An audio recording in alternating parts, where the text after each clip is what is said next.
Será que é possível fazer uma identidade de gênero tão cedo?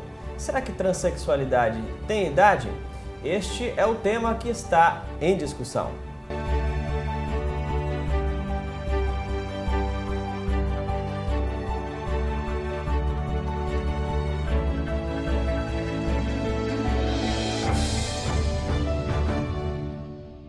Chegando com a gente nesta discussão, a Gilberta Soares, que é secretária da Mulher e da Diversidade Humana, a Josi Silva, que é assessora da Coordenação Municipal LGBT e de Igualdade Racial, que é transexual, e também Romero Carneiro Feitosa, que é o juiz da Vara de Feitos Especiais. Bom, primeiro vamos falar um pouquinho sobre o que é a transexualidade, as pessoas entenderem em casa, né? Josi, você podia explicar um pouco pra gente sobre essa definição do que é transexualidade? Com certeza. O que é a transexualidade? Eu sou pura transexualidade.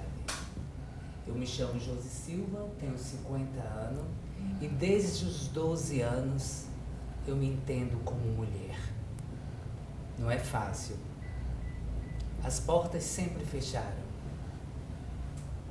Antes dos 12 anos, não havia nenhum resquício de identificação ou foi a partir dos 12 que você... Sim. Aos 4 anos eu já gostava de menino. Adorava uma bonequinha, adorava ser a Jane, tinha que ter o Tarzan. Era uma coisa incrível, eu me sentia muito mulher. E esse lado homem me fascinava para ser sempre a menina da história. E aí, como é que foi a relação com a família até você chegar à transexualidade? Para mim não foi muito difícil porque eu fui criada dentro de um prostíbulo e minha mãe prostituta. Então, tudo foi mais fácil. Mas aquela situação que eu vivia junto com as prostitutas não influenciaram em nenhum sentido na minha identidade de gênero.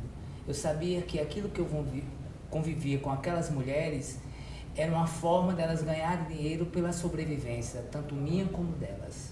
E sempre fui respeitada como uma criança. E tive todas as oportunidades como uma criança. Nunca fui desrespeitada dentro daquela convivência de família, que assim eu posso chamar. A partir de que momento você começou a exigir o tratamento pelo nome feminino e passou pelo processo de transexualização?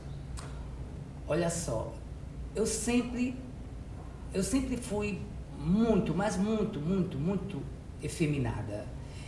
E meu nome já era bem feminino, porque meu nome era Josimar e todo mundo me chamava de Josi. Então eu sempre fui Facilitou respeitada. bastante, exatamente. Né?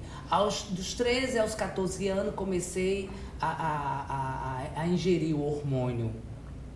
Isso Entendeste? Você procurou um médico para isso ou não tinha na nenhum minha médico época não que existia não isso, existia? era clandestinamente. Nós nos aplicávamos uma na outra, ou então a gente procurava uma enfermeira para nos aplicarmos, ou então, às vezes até na própria farmácia, entendeu? Eles aplicavam escondidinho. Hoje a realidade, Gilberto, é um pouco diferente, né? Existe um apoio do Estado com relação à transexualização.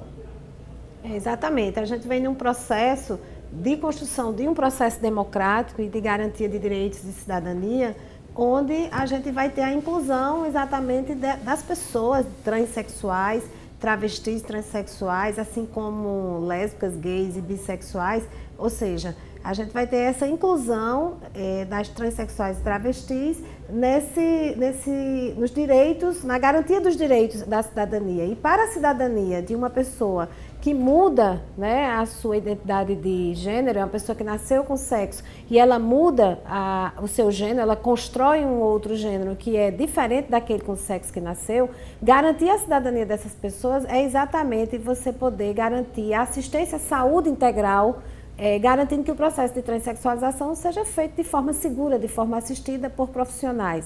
É você garantir o acesso à educação, o acesso à escolarização, o acesso ao emprego. É você garantir o direito ao nome, né, que essa pessoa tenha um nome que seja correspondente ao gênero com o qual ela se identifica. Então, quando a gente fala em garantia de cidadania, em garantia de direitos para a população transexual, para as pessoas transexuais, quer sejam transexuais feminina ou masculino, é exatamente você possibilitar o direito à própria transexualidade. E isso vai ser fundamental, porque isso vai estar relacionado à identidade da pessoa. E a identidade da pessoa, assim como o nome de alguém, ela é fundamental, tanto do ponto de vista psicológico, né, do ponto de vista da autoestima, do ponto de vista da sua autossegurança, como do ponto de vista dessa pessoa ser considerada uma cidadã, um cidadão na nossa sociedade.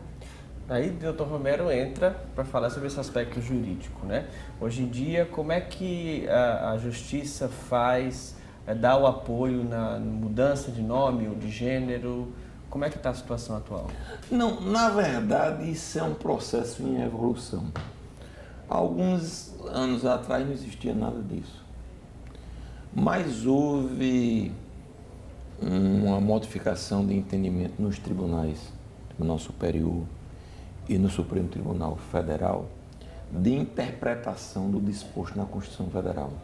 Ou seja, o Supremo Tribunal Federal e o STJ, eles interpretaram que estariam dentro das garantias do ser humano, da pessoa humana, algo, inclusive esse direito de exercer a sua identidade sexual no casamento, na união estável. Isso foram interpretações que surgiram a partir do STJ, do Supremo e do CNJ também. Então, na verdade, não foi uma conquista legislativa, legisferante. Foi uma conquista a partir de algo que eu dou muito valor e sempre digo isso, que é uma jurisprudência, uma doutrina. Jurisprudência é o conjunto de decisões dos tribunais, que eu tenho esse ponto de vista e eu acho que a maioria dos operadores do direito concordam comigo. O conjunto de decisões dos tribunais tem tão ou mais força do que a lei, porque uma lei pode ser revogada por uma decisão de um tribunal. A legislação ainda está muito atrasada. Não existe legislação que permita, que regule casamento entre pessoas do mesmo sexo, e aqui em João Pessoa eu já fiz, eu acredito que não mais do que 100, mas perto de 100 casamentos entre pessoas do mesmo sexo. Agora, e por que a pessoa não fazia antes? Porque não havia dentro do aparato jurídico algo que me permitisse, me resguardar. Mas não houve modificação na lei, não houve. Mas o conjunto das decisões, você tem uma decisão do CNJ, você tem reiterada jurisprudência nesse sentido, você tem um incidente no Supremo Tribunal Federal que está parado, está para ser julgado, mas já tem voto favorável, que é de vanguarda, que é mudança de sexo sem transgenitalização. É a última palavra disso. Não está sedimentado, mas está um avanço que a qualquer momento pode ir sendo regulado regulado não, sendo decidido dessa forma, sendo uniformizado. O judiciário se movimenta nesse sentido. Aqui na Paraíba, as transexuais e os transexuais também são atendidos no Hospital Clementino Fraga. Nós fomos até lá para conhecer um pouquinho de como funciona esse processo e o atendimento de saúde dessas pessoas. Confira. O Ambulatório de Saúde Integral para Travestis e Transsexuais conta hoje com 172 usuários. Um deles é Enzo, que veio à Paraíba passar pelo processo de mudança de sexo. Tinha uma colega aqui em João Pessoa que indicou esse ambulatório e dizia que ele funcionava muito bem. E aí eu vim aqui, liguei, né? Eu disse, não posso chegar, e foi prontamente atendido. E eu tenho tudo que eu preciso aqui, é muito bom mesmo. Desde a inauguração do ambulatório em 2013, foram realizados quase 1.800 atendimentos e recebe, em média, 90 usuários por mês. Nós temos 8 profissionais atendendo, de segunda a sexta-feira, desde a psicóloga, psiquiatra, passando pelo endocrinologista, que é um dos profissionais mais procurados aqui no ambulatório, chegando até a fonoaudióloga, e assistente social também que temos aqui no atendimento. O ambulatório para travestis e transexuais é referência em todo o país.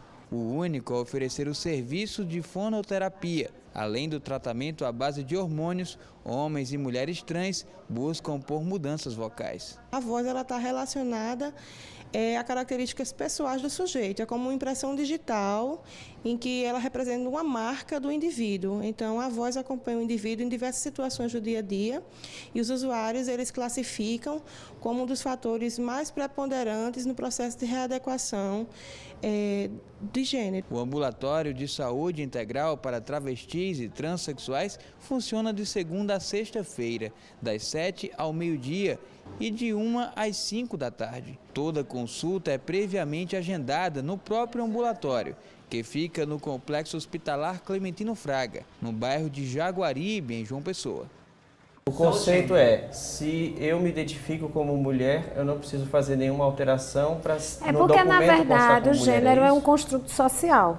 E esse construto ele pode ser feito, por exemplo, através de ferramentas, que seriam tecnologias, não necessariamente que passem pela mudança, uma intervenção biológica. Por exemplo, o que é uma ferramenta de gênero? É a roupa, é o jeito de andar, é a postura, é o corte de cabelo. São ferramentas, que é tecnologia. Então, se você se monta, por que se usa se montar? A travesti se montou, o corpo está o corpo de homem, mas se elas usam todos os artifícios que estão à disposição, que na nossa lógica, quem é homem usa determinadas ferramentas, quem é mulher usa determinadas. Se a pessoa usa aquelas ferramentas, se identifica, se coloca, se constrói daquela forma, ela vivencia aquele gênero. Logo ela vai ser... A transexualidade já é uma forma de pensar de outra maneira. Mas hoje em dia esse limite é muito tênue, né? Por isso que se diz que se fosse assim, precisava fazer a transgenitalização para poder ter o gênero.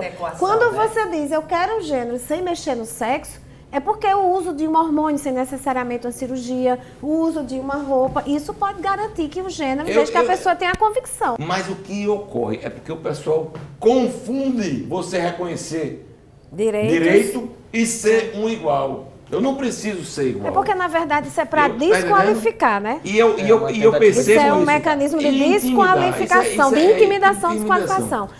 Mas não cola. Aí, na verdade, o que eu sempre digo, isso às vezes até nas audiências, eu digo, o movimento deve sempre lutar, não é com concordância,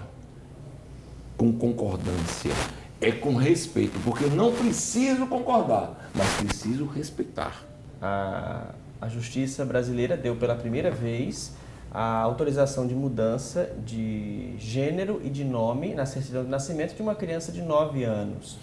E aí deixou, né, na decisão que quando a criança tiver maior de idade, ela vai decidir se quer ou não passar por algum procedimento cirúrgico.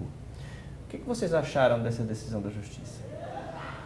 Eu imagino que o legislador, né, que tomou essa decisão, ele estava preocupado, ou ela, né, que eu não sei se foi um homem ou mulher, estava preocupado de respaldar, de garantir que essa criança viva livre de preconceito. Porque se essa criança já estava com 9 anos e até aí ela já vinha apresentando um comportamento, uma vivência, né, de um sexo oposto ao que ela nasceu, se ela não garantisse isso, ela estaria desprotegendo a criança no sentido que ela ia sofrer o bullying, o preconceito, a marginalização, a discriminação. Então, quando ele dá essa decisão, ele está garantindo que a sociedade respeite e reconheça aquela criança com o gênero que ela está vivenciando e os pais são as testemunhas maiores disso, no sentido de que aquele impulso já estava presente na criança desde muito tênue, né, desde muito cedo, inclusive como o Josi coloca, aos 4 anos eu já tinha essa postura, eu já me apresentava como feminina.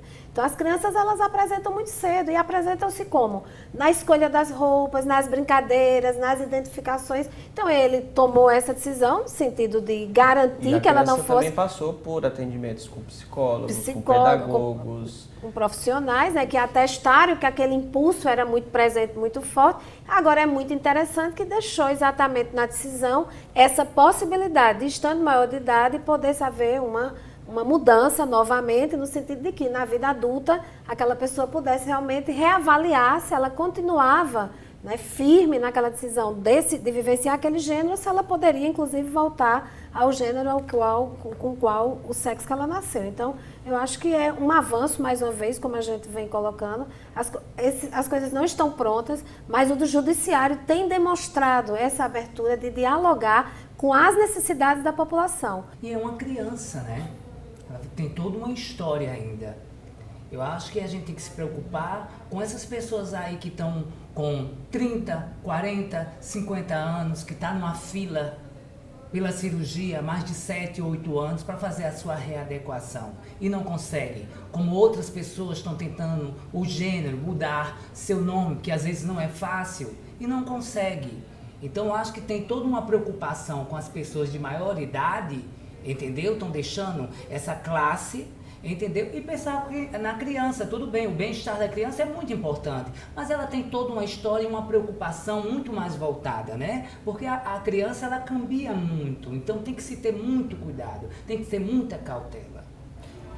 A gente vai para um rápido intervalo, mas daqui a pouco a gente vai falar de temas como preconceito, violência contra transgêneros e também oportunidades para esta população. Fique com a gente porque aqui tem discussão.